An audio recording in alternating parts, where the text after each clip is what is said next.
That is the 65 million figure that's now brooded about refugees or refugees and IDPs.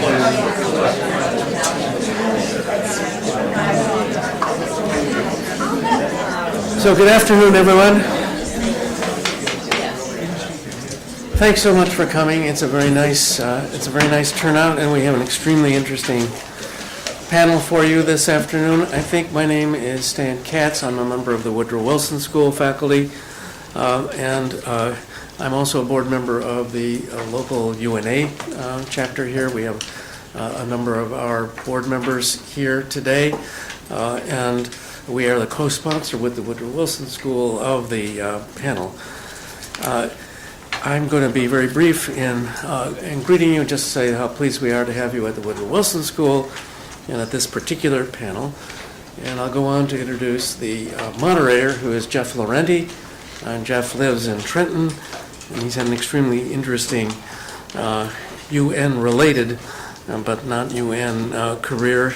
He was most recently a senior fellow at the Century Foundation in New York, a fellow in international affairs there, and the director for the Century Foundation of their International Task Force on Afghanistan. He was previously the executive director of policy studies at the UNA of the United States until 2003. He was on the board of directors of the UNA Association. He was the deputy director of the UN Foundation's United Nations and Global Security Initiative, and a lot of other things as well. So he's extremely well qualified to chair this panel, and I'm simply going to... He's an MPA graduate of the Woodrow Wilson School, graduate of Harvard College. Thanks very much, and thanks to all of you for coming. Thank you very much, Stan. I landed about 2 weeks ago at Khartoum Airport near midnight. And it's an airport at which no Western airline aircraft are to be seen. But there was a row of all-white jet aircraft with the letters UN emblazoned on them. So that's the welcome to Khartoum and the first sign of a big United Nations presence. I arrived at the mid-range hotel where I was going to be staying The reception clerk is an Eritrean refugee seeking UN processing of his claim for political asylum.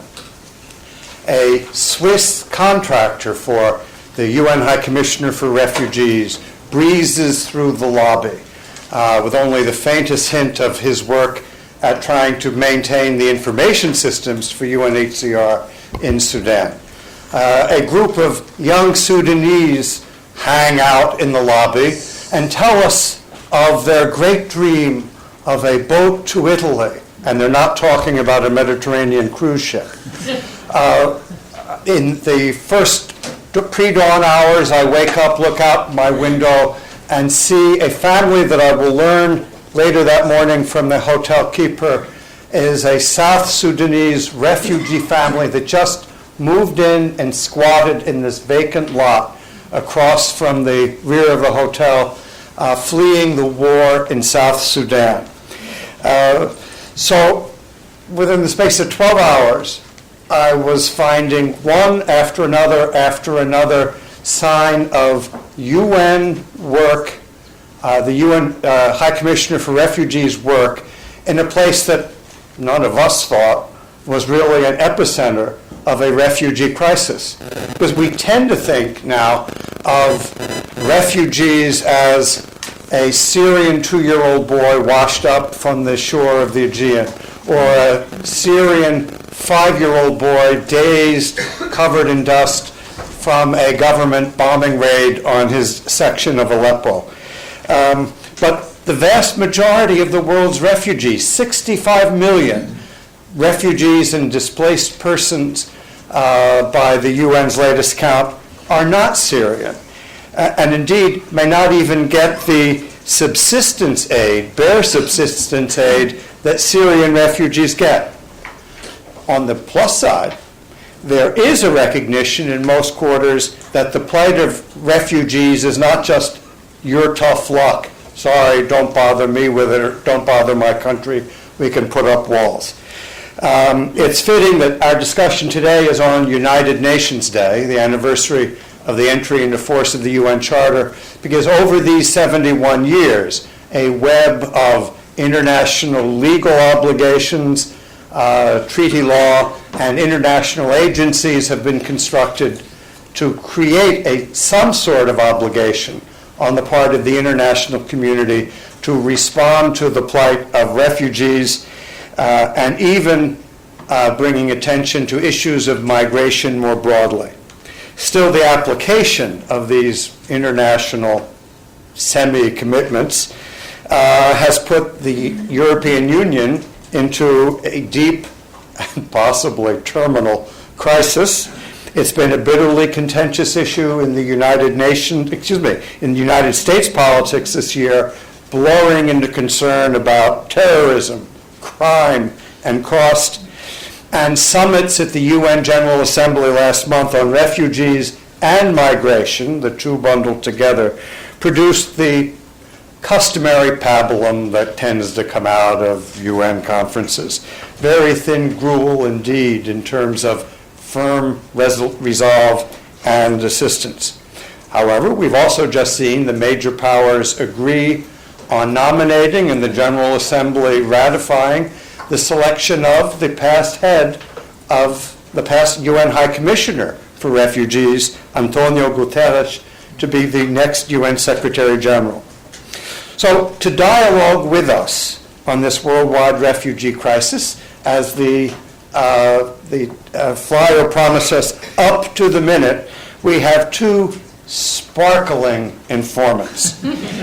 Ninette Kelley from Ontario, Canada, who had begun her career as a practitioner of the black arts of the law in Ontario and became a scholar on Canadian immigration policy and on women refugees, joined the High Commissioner's office in 2002. Most recently was the regional representative for UNHCR in Beirut, Lebanon, a cushy job in 2010 because it had to oversee just 60,000, remember them, Iraqi refugees left over from the U.S. invasion a decade before, only to see this balloon in the next 5 years to 1.5 million, roughly, Syrian refugees, and let us not forget there are 500,000, roughly, Palestinian refugees from 1948 still in camps in Lebanon. To provide sanity to her life, she came to New York last year to be the head of the UNHCR's liaison office to the United Nations at its political center, which is itself something to test rationality. Somebody who's been a practitioner in that environment is the Woodrow Wilson School's own Rick Barton. He had been, at the end of the last century, into the first years of the current one, that's a very long time it sounds, doesn't it? The Deputy High Commissioner for Refugees in Geneva. He went into the think tank world again after that experience with a change in political winds in Washington. Then, after the 2008 election, President Obama named him as the U.S. representative to the UN Economic and Social Council, which notionally oversees all the humanitarian organizations and agencies in the UN system. And in 2012, President Obama nominated him with Senate confirmation to be the Assistant Secretary of a new bureau on conflict and stabilization operations, which may or may not have some relevance to either the care or the propagation of refugees. So let us turn first to Ninette to offer the global perspective, and then as respondent, Rick will talk about with a U.S. angle on the refugee crisis. So Ninette.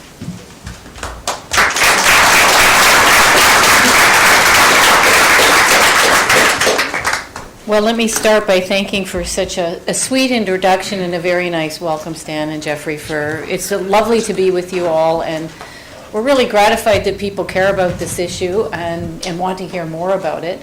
I'm going to speak quite generally about the global refugee situation and the trends, and maybe take issue with something that Jeffrey just said at the end, which I know you'll like, right? You'll appreciate. First, I'm going to ask whether or not we might be able to dim the light a little bit, because some of this is graphs that you might find interesting, or photographs. Is it possible, or is the lights?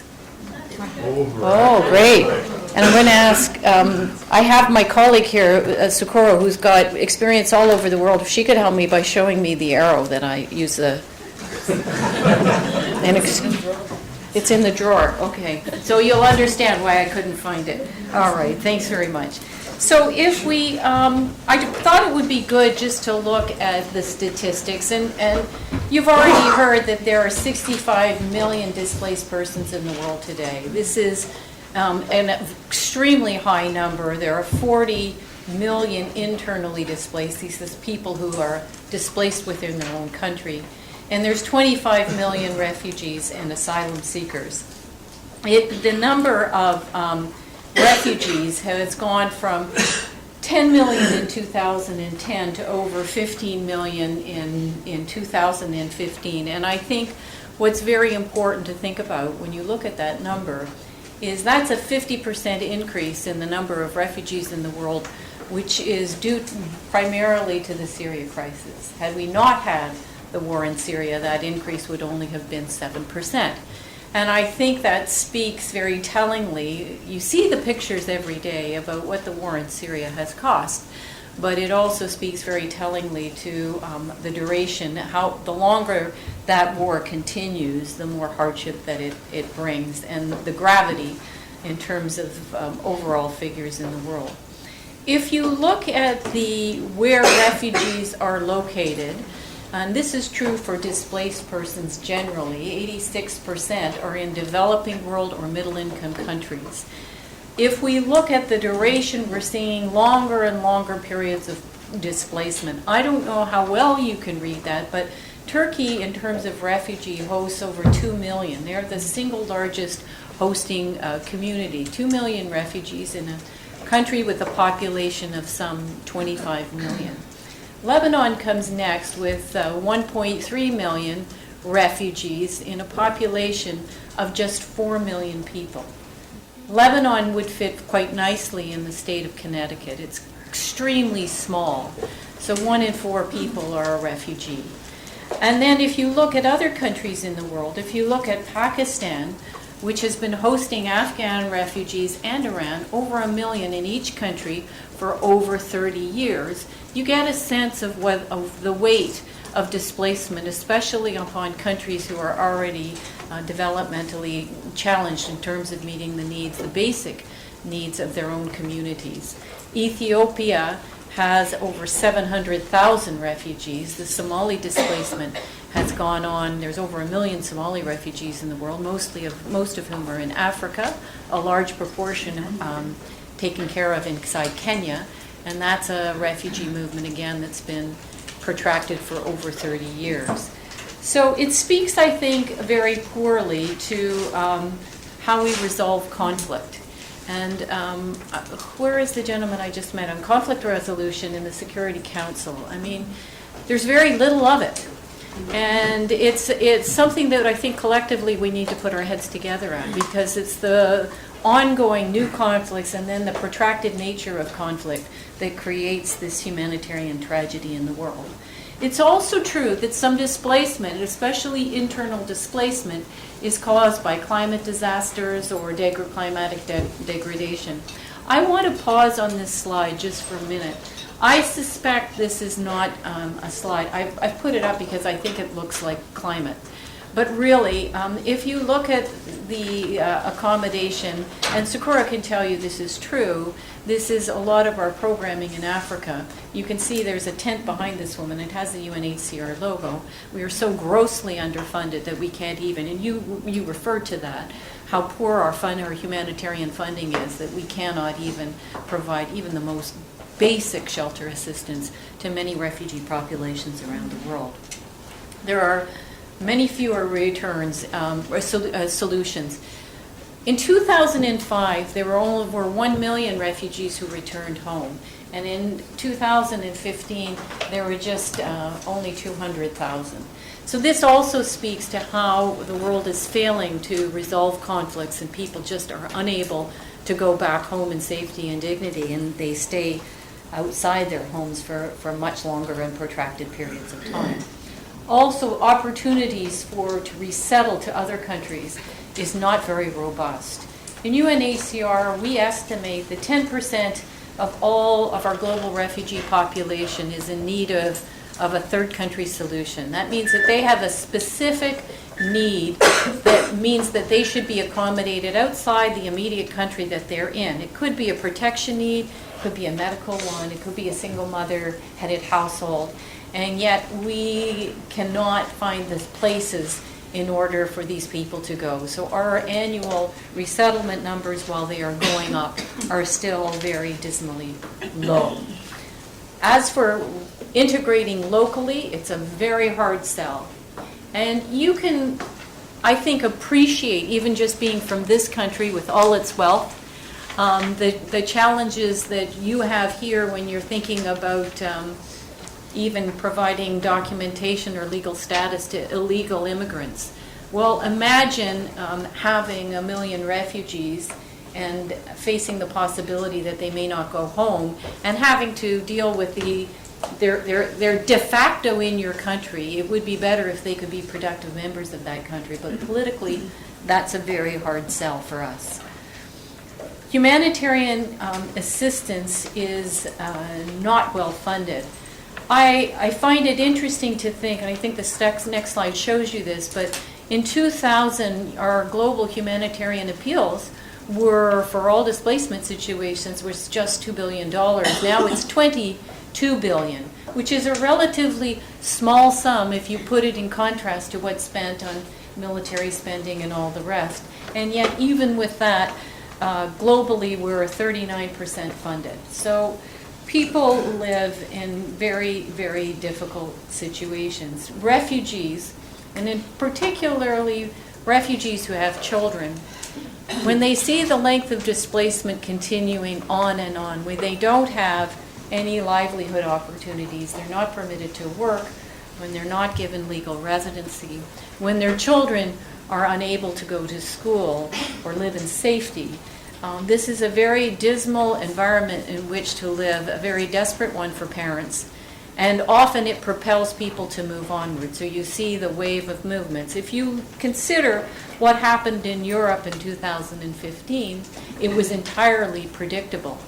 We knew that Lebanon was really suffering under the weight of the Syrian refugees, that schools were being stretched, that public services that were already thin and really limited could not handle the load. And yet parents, when faced with living in a very dismal and desperate situation, will do what they can in order to give their children a better life. And I can tell you we've had so many conversations with parents and trying to say you really mustn't take to the water because the chances of you having a successful outcome is really not very robust. But many parents say, and honestly seeing how they live and what little is left for their children, we'd rather die in trying than not try at all, because this is like a living hell. And that's how desperate they are that sends these movements forward. And of course it feeds into the smugglers and the traffickers who make these huge profits in selling on human misery. And you've seen the photos, you've seen the clips of it. Now, I'm going to leave a lot of time for hopefully you to ask whatever questions you may like. But where can we go for the future? What promise is there? I have to say that it was really the movement to Europe that galvanized the General Assembly last year to take action, because it was once refugees landed in Europe in the numbers that they did, the world sort of took notice and said, well, we better do something about this. So the secretary, the president of the General Assembly said, we're going to have a General Assembly meeting in September 2016 on the movement, on how to address large movements of refugees and migrants. And the Secretary General wrote a report, and there was a declaration was proposed in September, which was passed by all member states. And many share the view that was expressed earlier by Jeffrey that this is really a bit of pablum. I think if you read the document, and those of you who are interested, I'd encourage you to, because there is a lot of commitments that are made, but they are also conditional. But we're actually seeing this as a great opportunity. And I'll tell you why. I'm going to talk on the refugee side. If you want, we can talk on the migrant side later, but this is about refugees. Because the document really embraces this idea that meeting the needs of refugees is a shared responsibility. That was not an easy sell. There were many countries that said, hey, why should we pay for refugee crisis that we didn't cause? Some of them were interesting, the countries that were saying that. It was like Russia and China, who really publicly objected to meeting the needs of refugees for crisis that they blame, and not quietly, on the United States, for example. They would point to Syria and to Iraq. Of course, they didn't look at other refugee-producing situations like Chechnya or the Ukraine, but nonetheless, that was the debate. And yet the declaration came out and said, yes, we understand that responding to refugees is a shared responsibility, and we have to do it in a very comprehensive way. And significantly, states called for a joined-up response, meaning that development actors had to come in very early on in a crisis and lend their hand to communities and countries that were really overwhelmed with refugees and could not cope. This is a major, major milestone for us. I can tell you that 3 years ago, when we were in Lebanon and there were more Syrian refugees who needed to get into public schools than Lebanese children, we had a very difficult time getting our development partners, including the World Bank, interested in investing in a middle-income country. They did not see that by providing better services for not just for Lebanese, you could integrate refugees in those services and create a more sustainable response that benefited both communities for the longer term. Well, importantly, that has now been accepted and it's been codified in this declaration. And the comprehensive response, in this comprehensive response they're calling on UNHCR now to do, they're saying you need to get all stakeholders together, not just humanitarians. You have to work with states, but you also have to call in development partners and private sector and civil society to bring the kind of comprehensive assistance needed in order to move situations forward in a more productive and decisive ways, and it also is looking at solutions. So here, give you examples. So instead of setting up parallel programs, what we would do is invest in the public system wherever there was one that was appropriate, or the local system to improve education and health services for hosting communities and for refugees.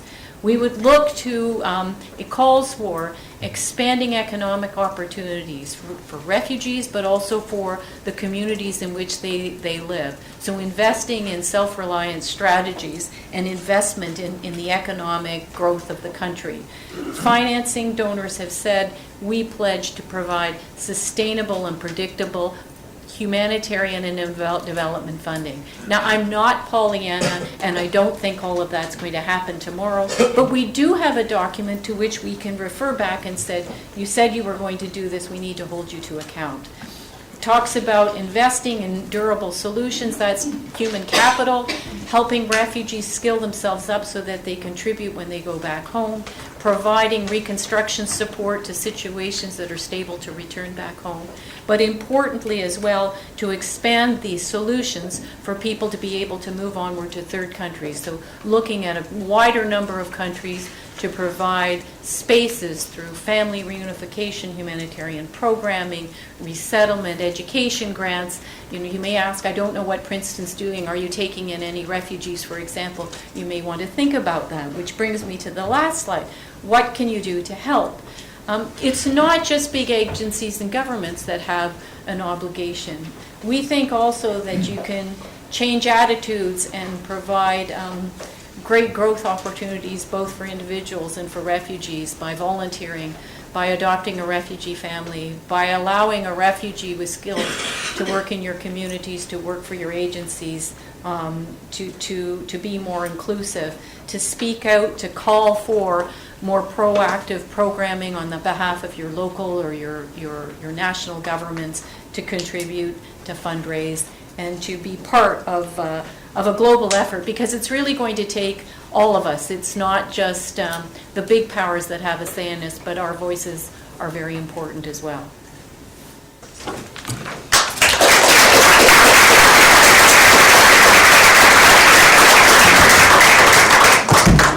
There are a couple of seats over here. People are sitting on the floor back there. You see these two seats.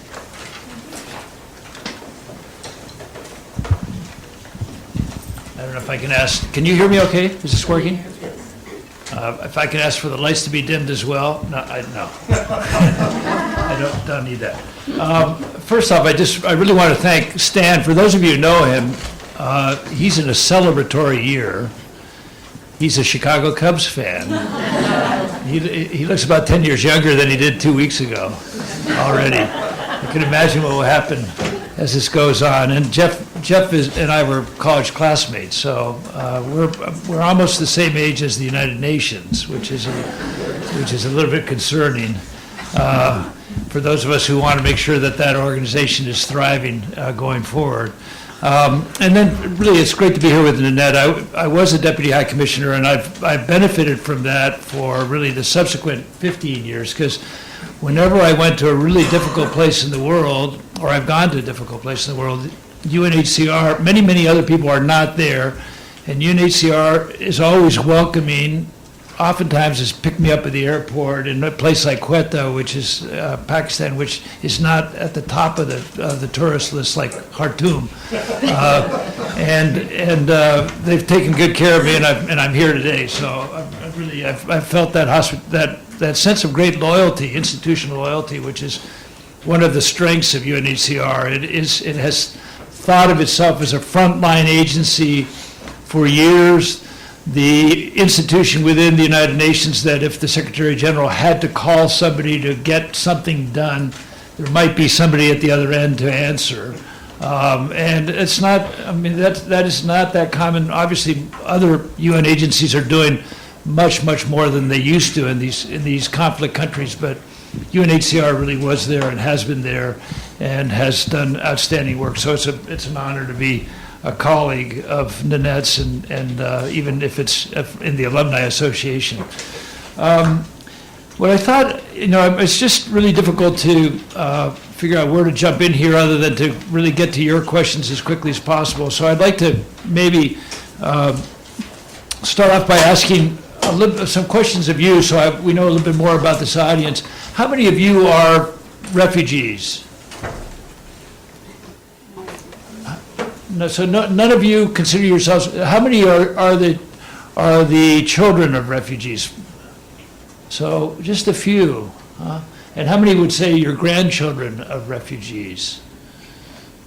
So would most of you say you came here as migrants, then your families came here as migrants? How many would speak to that?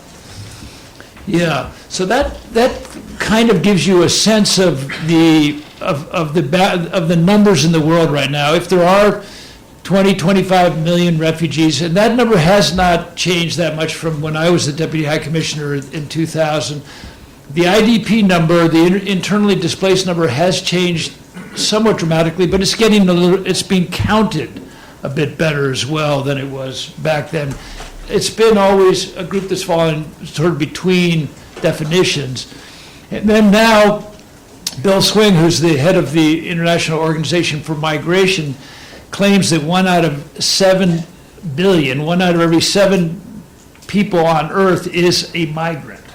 So he's saying that there are about 1 billion migrants. Now, we have lots of legal definitions, but I would suggest that in the minds of most of the public, there's a blurring of these categories. And you could say that some of the treatment of migrants would make them quite worthy of being considered refugees, because when they get to places, the abuse and the exploitation is really conceivably worse than it is of the refugee population, which has an international protection, not just an institution in UNHCR, but a tradition of protecting these people.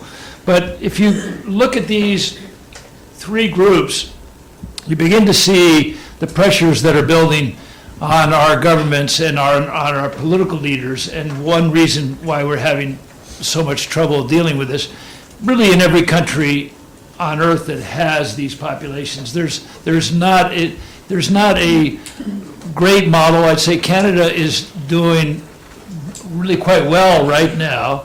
Historically, the only countries that really took resettled refugees were the United States. We took the largest number by far, Canada, Australia, and New Zealand.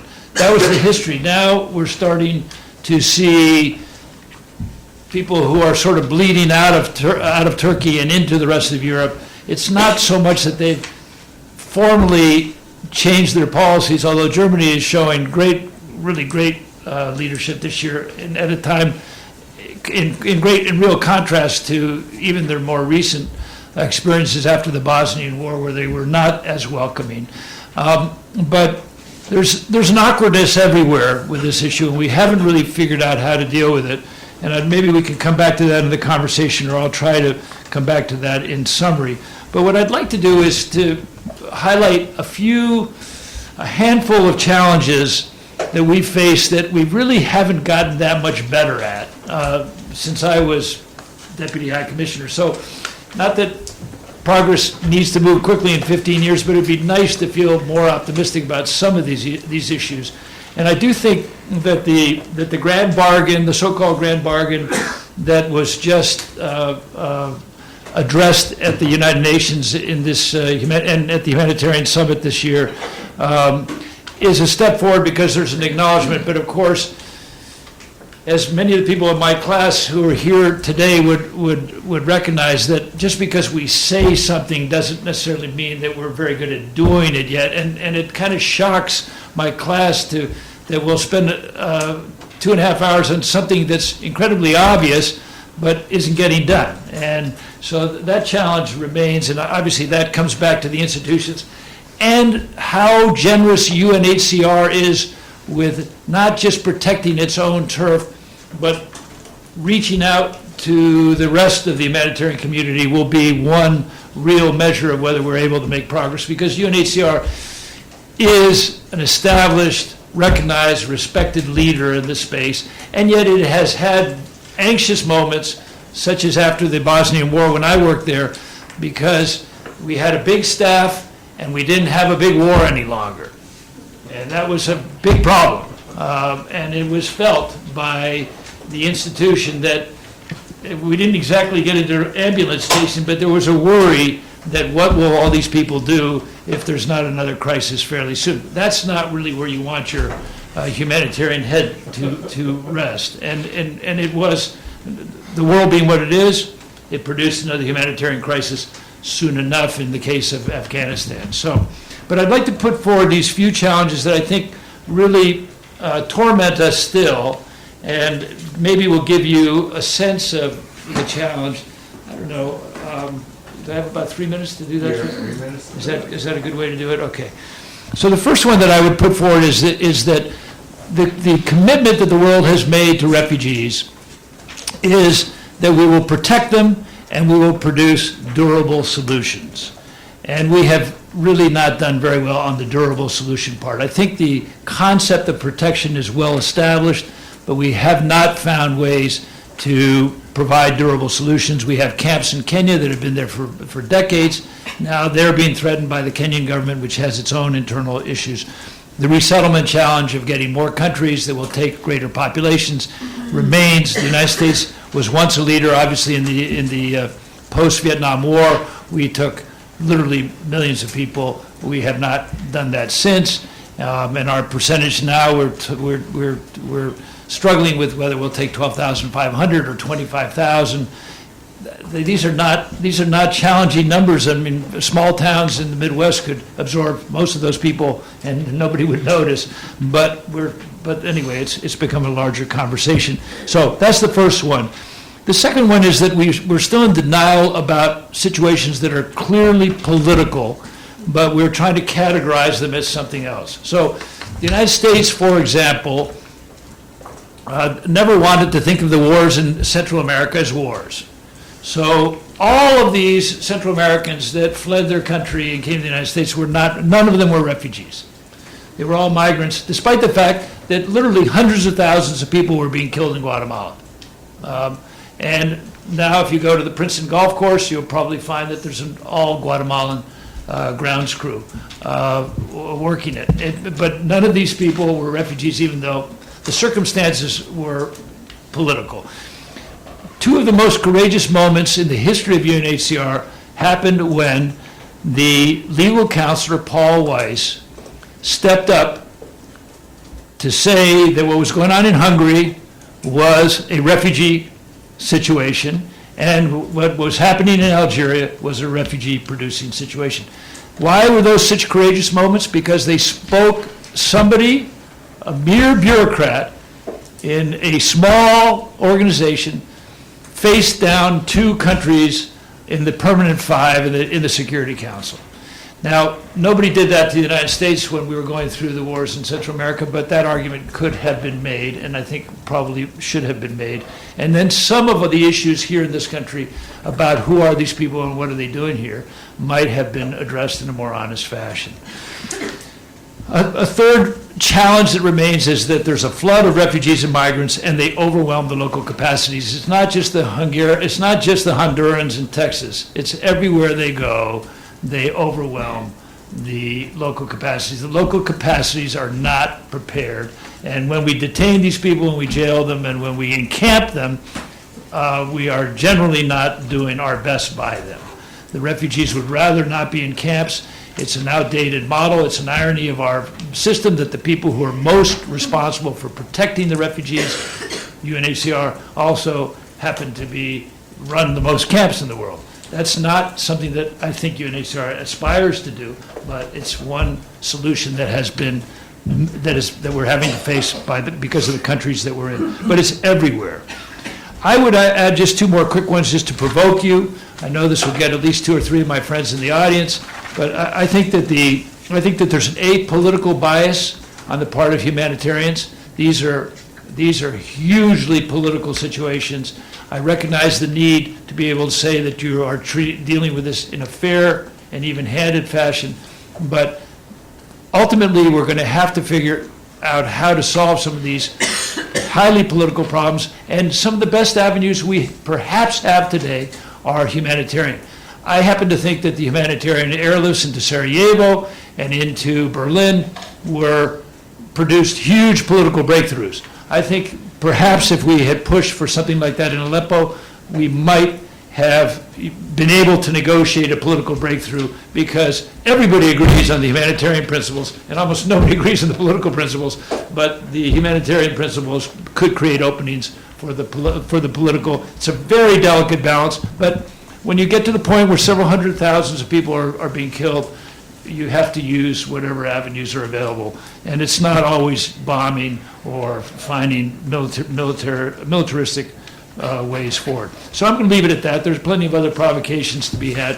And I'm looking forward to the conversation with you, and I hope that it will be a lively one. Thank you.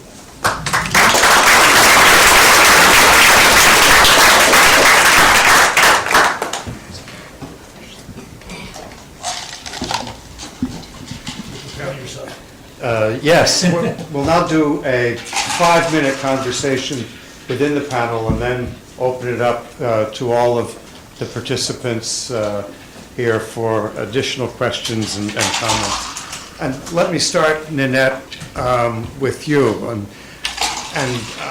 I want to put it in terms of the politics of media coverage. First, to what extent are the contributions that are made available to your agency by governments, as best as you can tell, driven by a media-created sense of urgency for a particular situation? That is, what share of your contributions coming from governments, at least, and those that are raised from private individual citizens through things like the U.S. Committee for UNHCR, are dedicated to a particular situation that has gotten media play, and in comparison to kind of general operating costs for wherever the need may be. We know that Syria is a big one this year, in the past couple of years in terms of heartstrings and media coverage. Democratic Republic of Congo, Somali refugees, even Afghan refugees, now that it's no longer the Soviets creating them, but the government that we have installed in Kabul, tend to be off the radar screen. How does media attention affect contributions, and to what extent do you think politics even drive media attention? That is, government cues to media about which are the crises to cover. Thanks for that. I mean, clearly media plays a great role in raising awareness, and the more you see the images, the governments are pressured to respond and to act, and the private sector also and civil society get into gear. So I think media focus on events is critical and very, very important. But I also have to say that there's many other factors. We had no shortage of media in Lebanon for the first 3 years. No shortage at all. In fact, you've been to Lebanon, you know how much local media there is, and Gulf media, and also Al Jazeera, BBC, they were there. We couldn't raise the money. But this is where the political consideration comes into play, because when the refugees, and I have to say there were lots of very generous donations from bilaterally that were given to donors, and we have a long history, the Americans actually being the biggest contributor to UNHCR. So thank you all for that, because your taxes contribute to it. And I can't say that is all affected by politics, not at all. But it is true that when a displacement situation looks like it's coming home, then the need to pour money at it to stop the flow of refugees from coming to Europe, for example, becomes very, very acute. And I would say the amount of funding that was moved towards the Syria situation following the movements, the great movements of the refugees across into Europe were heightened because of that. It is also true that Europe is looking at stabilization programs in Africa, because in Africa you also have large movements of people, not all of them being refugees, people looking for a better life, that are moving up through Africa in very, very dangerous situations and also crossing the Mediterranean. So that's another consideration. Also is regional stability. That comes into donors' calculus as well. If you have your strategic interests in certain countries and those countries look like they are going to be destabilized by the presence of refugees, then money goes into those areas to try to calm the situation down. So it's a mix of a lot of different factors, and I don't want to say it's all self-interest, because it clearly is not. Before any camera came to refugee situations, we had very generous donors, among them being the U.S. and also the Nordic countries, who give proportionately far more than any other country in the world. It's really an example to us all.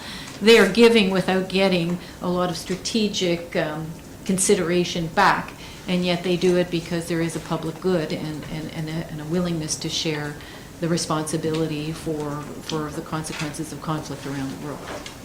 You have roughly the same dollar support behind each refugee in the Middle East as in Africa? I would say not, but it's a couple of, I have to tell you, again, I'm going to say it's a bit of a complex situation. When you're investing in a country like Lebanon or Jordan, which looks like it's got a stable situation in place that can absorb the money, well, you can go like this. Yeah, people talk about it, but it's not even comparable to South Sudan or the Central Africa Republic, where the capacity of the national institutions and NGOs to absorb funding and account for it properly and ensure that it has impact. So there's also an infrastructure consideration that goes into aid dollars as to whether or not this aid will actually get to the people who need it.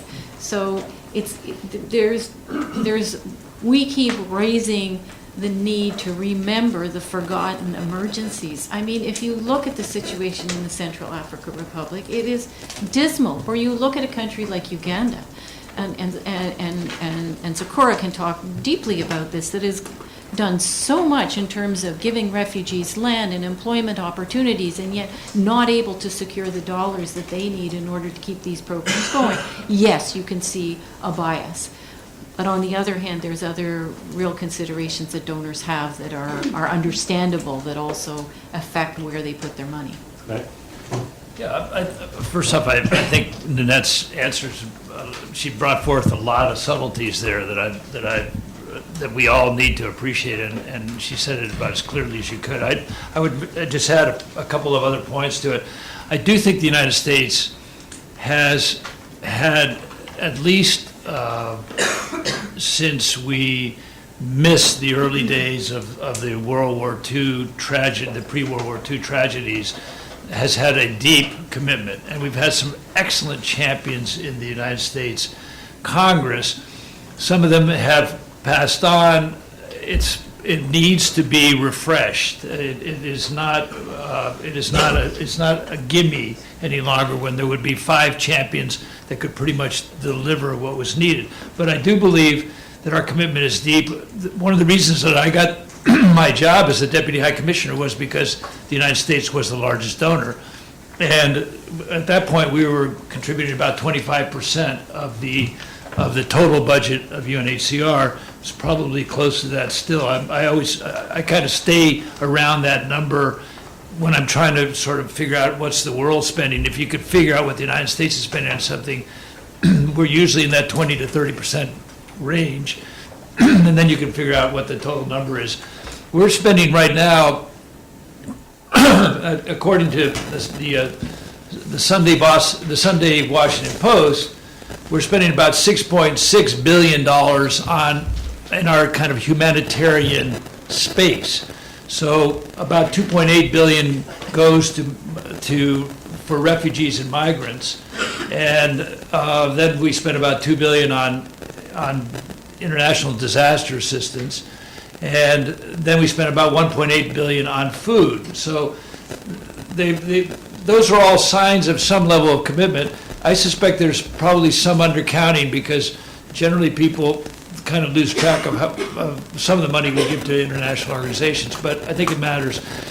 In terms of the media play, there's a fascinating study that was done by a University of Oregon professor that showed how the U.S. public has reacted to the Syrian crisis.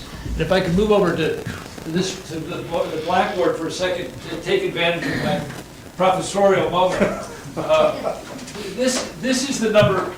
This is the baseline of the U.S. public. Whether there were, when I started working on the issue, there were about 12,000 Syrians that had died, and now the number is. Some people claim it's 500,000, but I don't think it's quite that high. But let's just say it's 500,000 to not be argumentative for the moment. This is the standard level of interest in the American public throughout that news. It hasn't increased the sense of outrage in the American public. There were 2 times that we've got phenomenal spikes in interest during this 5 or 6 years. What do you think these 2 moments were? Red line. Red line was one. And what do you think the other one was? Red line. The little boy. I know. The photo of the little boy. The little boy with the Greek policeman holding him in his arms. Those 2 moments. Now this is based on Google searches and other big data, but so there's a natural, but it's just hard for the argument, and the argument that the professor makes is that it's just hard for the American public to process, digest sort of this cumulative series of events. But I think it does speak a little bit to your question. The other point that I wanted to raise that came to mind is that when I worked for the High Commissioner that I worked for first was Sadako Ogata from Japan, and she was very, very concerned about what had been happening in Bosnia, and she labeled it, I think it was her label, a humanitarian fig leaf, because she felt that the world was not really addressing the Bosnian crisis, but it was more than happy to send the humanitarians in to try to save the lives of people, which we would then have to save year in and year out. And that is pretty much what happened in Sudan as well. It's not as if we saved 10 or 12 million people. We just saved the same million people year in and year out for over a decade, while several other million were being killed during this time. So I think we've really got to be careful that we don't use it to make ourselves feel better. I do believe there's a deep commitment. But I also think that it's sometimes what we're left with, and it's not enough. But you spoke, Rick, of the change in the openness of the U.S. to accepting refugees. We took over 500,000 Indo-Chinese refugees in the mid to late 70s. President Carter famously welcomed the Cuban Marielitos, opening our hearts and arms and being bounced out of office. And today, even those Afghans and Iraqis who have been interpreters for the U.S. find it almost impossible to get entry visas to the U.S. And of course, you've had this intense resistance to refugee resettlement, and our own governor here in New Jersey has famously refused to cooperate in resettling them. Has there been some larger shift in the American political attitude? What does it take to win hearts and minds in Congress today that is different from 20, 30 years ago? Well, I think part of it is familiarity and a degree of worldliness. I do think that I'm not a fan of members of Congress saying, and I don't even have a passport. I don't really see that as being a boast that's worthy of respect. But there was a wonderful story on NPR last week, which is a little bit encouraging to me, and that was there was a Baptist, the head of the Southern Baptist Convention, some of you may have heard the story, but his governor had done the same, in Georgia, had done the same, taken the same sort of position that I think 30-plus governors have taken in this country. And he was basically saying that that was just contrary to their values. And that while he had supported the governor another time, he found this to be highly objectionable, and that their own experience with taking, I think it was Syrian refugees, again, I was riding along in the car, had been extremely positive. These are among the most vetted people on earth. Most of them are women and children. I mean, you've heard the arguments 100 times.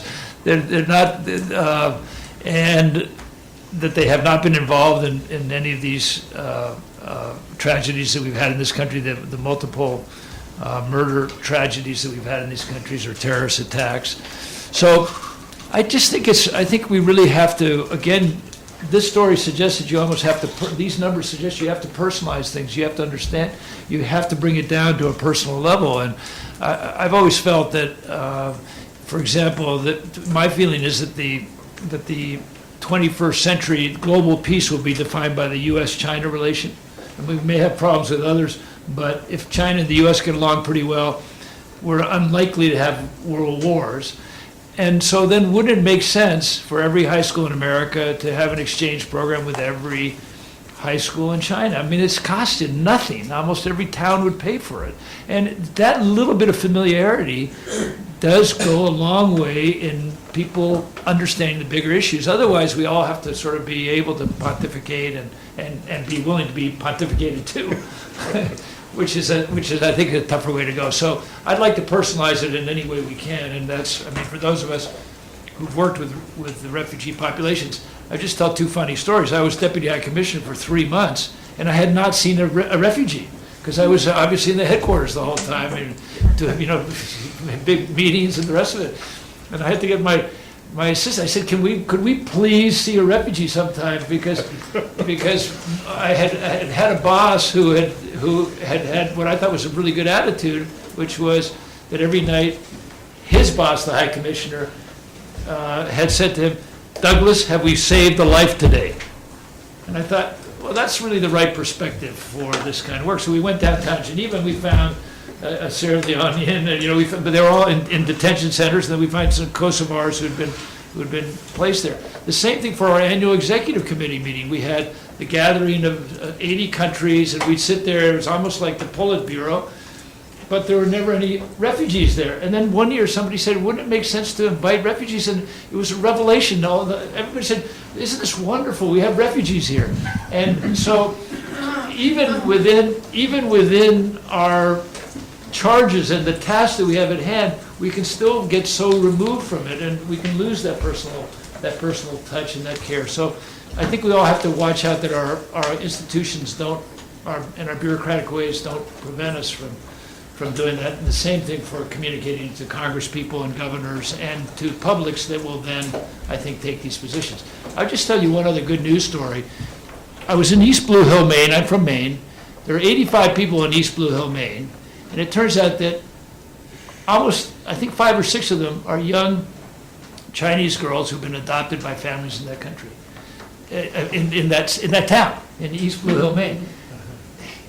There's a distinctly different attitude in that town than there might be in the town of Blue Hill next door, because people actually know something. They're informed. They're aware of what's going on. All right, any questions from among our participants here? Now I would ask if you would identify yourself by name and if you are attached to the university, in what capacity, student or whatever. So we'll start here and work our way around the room. Yes, ma'am. My name is Marilyn Jerry, and I wanted to ask about the difference between the willingness to take in the Indo-Chinese refugees and the current people coming from Syria, Iraq, Afghanistan. Do you think that Islamophobia plays a role in that? And I will take 3 questions at a time so that our panel can address them as they want. So, yes, in the last row.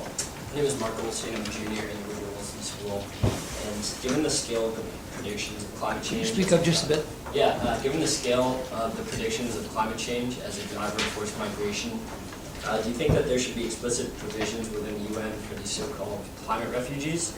And do you think that the UN definition of refugee does need to evolve because of climate change? And anyone on this side? Yes. Magali Sanchez over here. It's kind of related with the last intervention. It was more, I was wondering, she referred, Ninette referred about climate as one of the drivers of refugee. And related with the last observation, I'm wondering if in the United Nations refugee, you are considering the amount of possible migrants result for global climate change that is evident is gonna happen in the next year. I'm sorry, again, your Next first name? years. And also, if it's related with this, what are the important issues related with tolerance or intolerance vis-a-vis immigrants, actually? Because this is going far away from refugees. Okay, guys. Well, let me take the first question and then maybe the climate-related ones. I think you could say Islamophobia is part of the complication for sure, and I think there's a general ignorance about what's happening in the sort of the arc of instability right now, because there's a lot of customization that isn't understood as people talk about that whole part of the world is going to hell. So I think that those characterizations don't help. I would add one other, maybe more generous interpretation, and that is that I don't know that, I think that Americans felt a sense of responsibility for the Vietnam War, and I'm not sure that we feel that same sense of responsibility. But there's no question that I think we contributed to some of the instability through the war in Iraq. But the Syrian situation, I don't think Americans necessarily feel that same sense, and there are a lot of reasons for it. I don't think they're all based on bias or prejudice, but I think that's one element.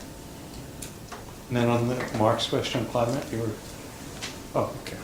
Yeah, I'm going to start from the broad, looking at migration, and then move to the climate displacement. On migration, if you look at the statistics that are published, often published, they'll say there's 250 million migrants in the world, and the definition, the international definition for migrant is anybody who moves from one country to another. So I am a migrant. And it's understood that of those many hundreds of millions of people on the move, for the most part, it's a very positive movement. It's an it's a benefit to the receiving country. It's a benefit to the person. Now, it's also the case, and including that picture that you see up there, that migrants and refugees often move in conditions that are unsafe and exploitative, and that their protection needs as travelers in this world are the same insofar as they should be protected against trafficking. They shouldn't be sold into prostitution. They shouldn't be aggressed in any way, and they should be taken care of. And those principles are common to both, and that's understood. And if you look at the document that came out of September, it talks about those areas where the two must be protected. But then there is another issue, and that is whether every migrant who arrives in a country should be accorded the same rights, who comes irregularly, who is coming for a better life or for whatever, should be and is entitled to the same protections as a refugee who has fled because of persecution or conflict or violence in their home country. And it's interesting to look at the definition of refugee, which has been seen as an expansive one. If you look at case law around the world, it does encompass people who are forced to flee because of generalized conflict or violence. We'll soon be issuing actually guidance on that. So the refugee definition is pretty broad, and we think it's really important. The people who do meet that definition are given the protections that states have said and obligated themselves to provide to them, because if they were returned home, they would be subject to great personal risk and perhaps death. In regard to people who are displaced because of climate disaster, most displacement currently is internal. So it's not a question of crossing a boundary, but we do recognize that there are cases, and there could be many more, of people who've had to flee because of natural disaster or climate change and who cannot return back necessarily to their country. And so last year there was a group of, the states adopted a group of protection principles called the Nansen Principles, which talk about the protection considerations that should be applied to this group. And it's a very positive document, and we think that that's where we have to continue to go. What we're worried about, and it's not a question of maintaining a privileged space for some over others. What we're worried about is if the distinction between someone who really can't return home and someone who would be difficult to return home but can go back is blurred in any way, you'll find states moving more refugees into the migrant categories and saying we don't have obligations towards them. So we think it's really important that we stress the need to protect the rights that people have, including the right not to be exploited, but as well ensure that states live up to their obligation of those who cannot return back home because of their lives would be endangered if they do.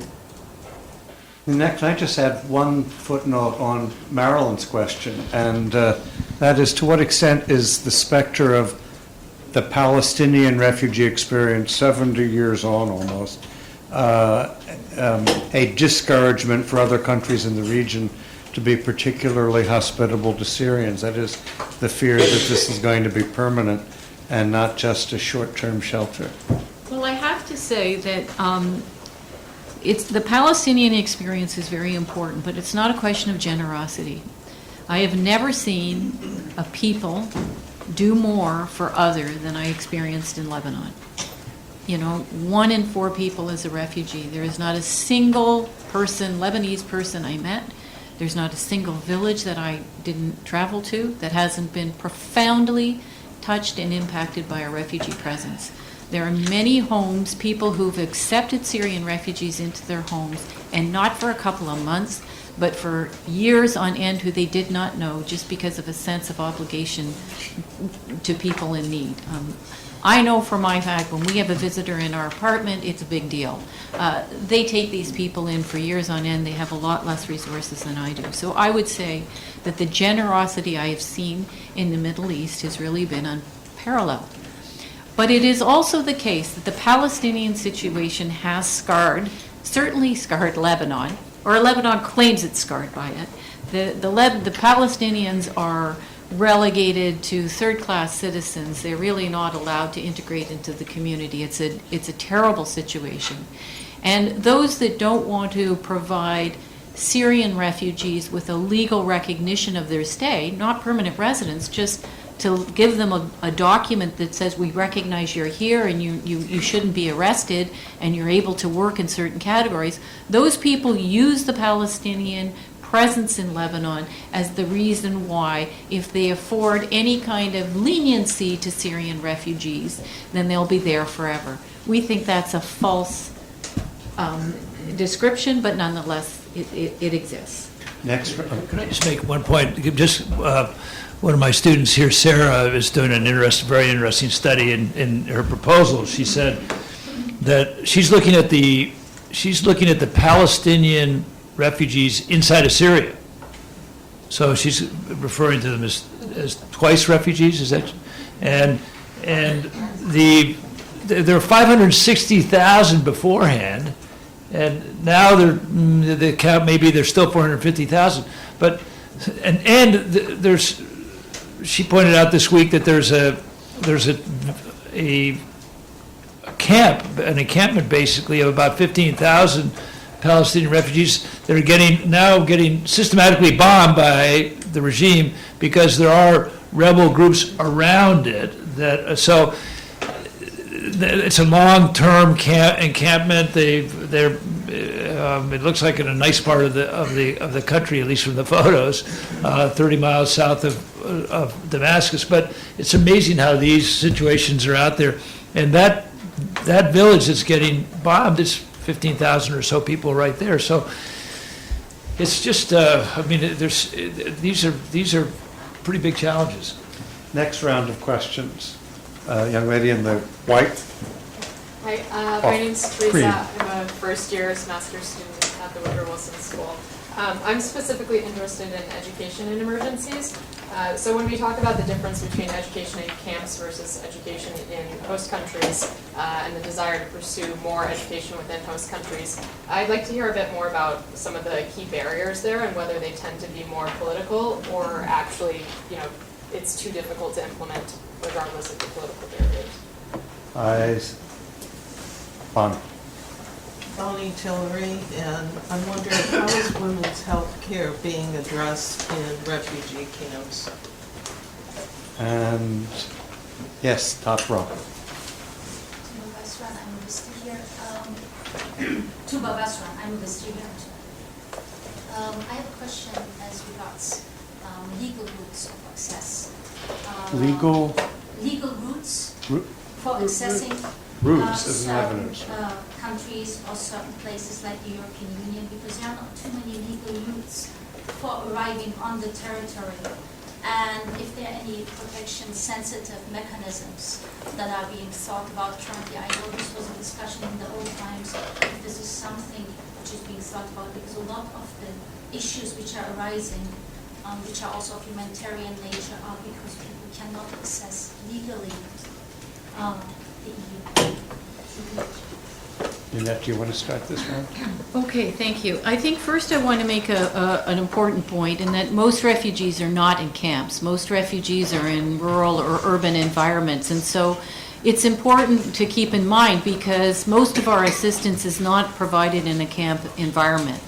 The problem with camp environments is they're extremely expensive and they don't target most of the people. If you look at the Syria situation in Jordan, for example, the images you've probably seen are mostly the refugees in the refugee camps in Jordan, and yet they're just a fraction of the refugees in Jordan. So on education, in terms of the barriers, I think the biggest barrier, there's several barriers. One is that communities are not so keen in having refugee children enter their school system. Where refugees speak the same language as the host country, well then it's not such a big difficulty, but where they don't or they come from a different education system, the fear is, and I think all of you who have children, you can imagine it, is that the refugees will bring the standards down.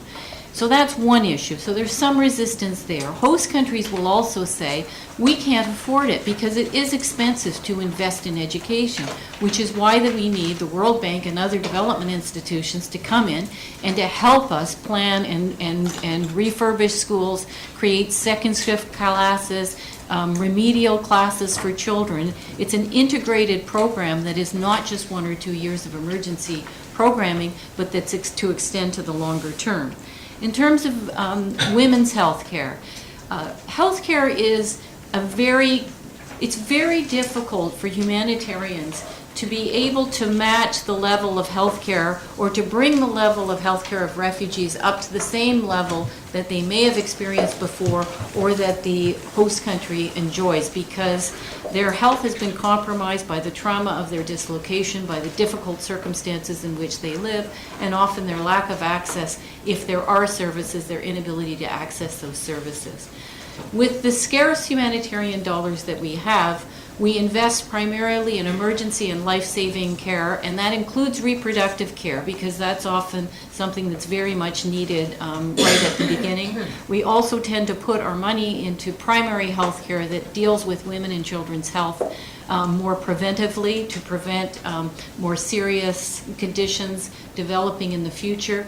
We can't afford a lot of specialized care, whether it be for women or children, and we do invest in a lot of care for women who may have been subject or are at risk of sexual and gender-based violence. And here's where our programming, our health programming, has to be very much integrated with our shelter, because if you don't have proper shelter and that provides privacy and lighting and all the rest, then people are at risk of sexual and gender-based violence. But also with our protection programming, you have to give people enough to survive, otherwise children go out to work and they could be subject to early marriage, which also affects their health. So all to say it's kind of rather complex, but that's how we approach it, or try to approach it very comprehensively.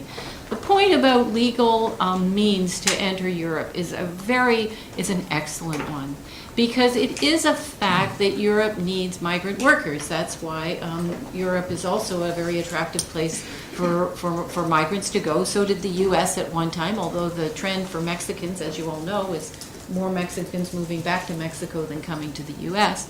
But we have said, as have our migration counterparts, that having more predictable mechanisms for people to obtain and take advantage of work opportunities would help a lot to curb the illegal routes that are so destructive for both the recipient countries and the people that are victims of them.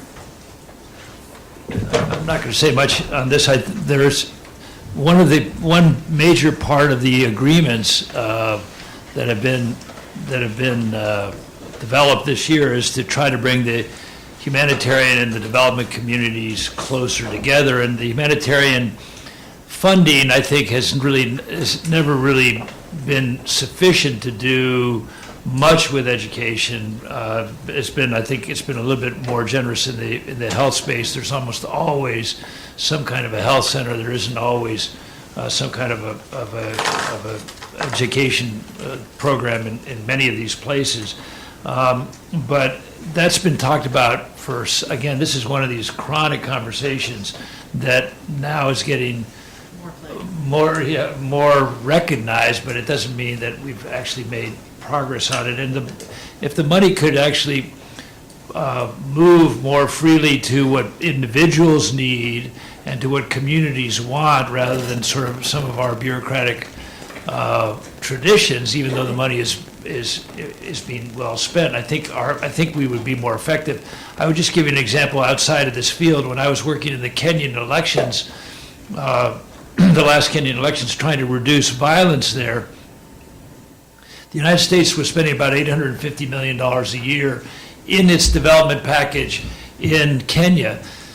800 million of it was to fight AIDS, which was clearly something that was important and we desired. On the other hand, if mass violence broke out in Kenya, we would lose many more people in the space of a few days than we would.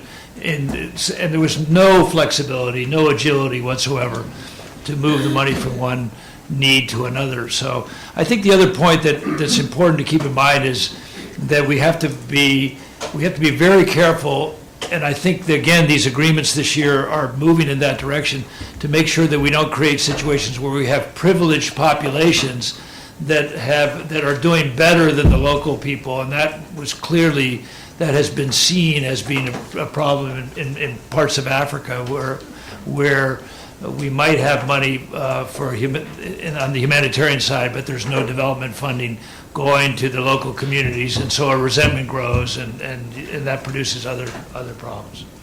We have 10 minutes, and probably that means 2 rounds of questions. Start on this side. My name is Robert Wisniewski. I'm Rutgers University, but have at various times been visiting professor of aerospace engineering at Princeton. I should also indicate that I was born in Brussels. I'm still very much attached to Brussels. I'm, among other things, president of the alumni of Russell University, who resigned in the US. And I have, in the 1960s, been part of a committee of UNESCO in Paris looking at developing countries. Anyway, the point, there were really 2, but I'll talk about one. The point that is unspoken of, and that is really overwhelming everything, is the rising population.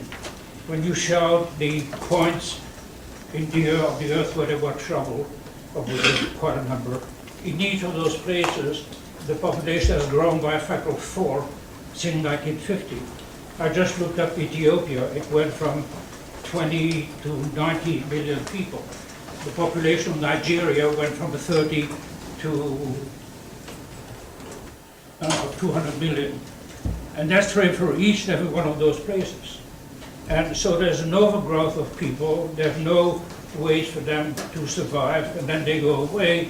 And when you say when the trouble will be over and they will come back, when the crisis will be over. It's not a crisis, it's an unfinished business, an unfinishable business, and they'll never go back. Okay. Sir, I'm interested in the efficiency of the refugee efforts. I'm sorry, your name? Russ White. I guess one way to ask the question, what percent of the money is spent on food and medicine and people who are working directly with refugees as opposed to money spent on bureaucratic people and administrators and travel? Are these efficient operations, or you understand the question? Got it. And in the back row? Hi, Jacob Cannon. Hi, everyone. Jacob Cannon. I'm a senior here. It seems that we face a crisis in terms of government communications about our refugee absorption programs. While the U.S. holds some of the most comprehensive programs in terms of naturalizing and documenting refugees that are admitted, it seems like the public believes that we have no screening opportunities, and there are actually mass political movements or sentiments that inspire fear about the fact that we are haphazardly letting in refugees. What are the sources of this fundamental gap in communications, and what can respective bureaus do to kind of work towards So pressures from rising population, administrative efficiency, and gaps in communication? They're all yours, my friend. Could you make those true false? Then we'll get another round of questions in. There has historically been in the last several decades in American politics, there's been a rather sharp divide between people who think the population issue is one of real concern, and people who think that any form of family planning or birth control or other methods of dealing with that issue are inappropriate. And it's actually the most stark thing that happens on January 20th, is that when you change from a Republican administration to a Democratic administration, that policy literally changes. For somebody like Hugh Dugan, who's working at the UN, who worked for the U.S. at the UN, our support of that part of the United Nations is there when there's a Democratic administration, and it is not there when there's a Republican administration. And it is actually one of the few absolutely stark contrasts that takes place when you change administration. So it has become it has been a politically divisive issue. Obviously, it gets most intense around the issue of abortion, but there are many other elements of it that have been a source of division. In terms of percentage spent on people, I would say that again, one of the things that this year's agreement is trying to do is to move the money more quickly, actually, to the people most in need. So cash is now being talked about as one of the more effective forms of assistance. And we saw, for example, in the Pakistan earthquake, that it was impossible for the world to react quickly enough to the mass numbers that were affected. And Pakistan encouraged the use of cash directly to the victims of the earthquake. And it turned out that people made a lot of very good choices. I mean, they with cash, they could travel to their relatives' homes, and they could get out of the affected area. And there have been many, many, many studies since then. I'm not an expert in that field, but we're trying to find ways to not have the money get stuck in one layer of bureaucracy. So it goes through the U.S. government, then it goes to the UN, then it goes to a mega NGO, then it goes to a micro NGO, and then it gets to the people. That's one of the issues that's being debated. And even though I think UNHCR it's not an obese institution, I've had a chance to work for a couple of those, it still could be more efficient, there's no doubt about it. And finally, I think in terms of screening, we do an awful lot with these people. And furthermore, if we could be just more I think, more vigilant as communities. Some of these people have been our neighbors. We should know who they are. My grandmother actually once knew the 7 or 8 families who lived on her block. I can't make that same claim. It's crazy. And so we're all surprised by almost everything that seems to be happening around us, and we cannot keep building up systems, policing systems, and macro, big data models. They're going to catch all the strange things that are happening. We have a distinct responsibility. It's a little bit like blaming the cops for everything that's going wrong. It's not the case. It's a community effort. And so, I don't know. I think if we were more responsible, we probably wouldn't have the same sense of this. Ninette? Yeah, I just want to come in on the efficiency because I do feel it's important to mention this. We've spent an enormous amount of work over the last 10 years to ensure that our admin costs are really at the bare minimum. And I think in this, the organization has done very, very well, notwithstanding what Rick is saying, there's places for further improvement in terms of the delivery of cost-effective programming.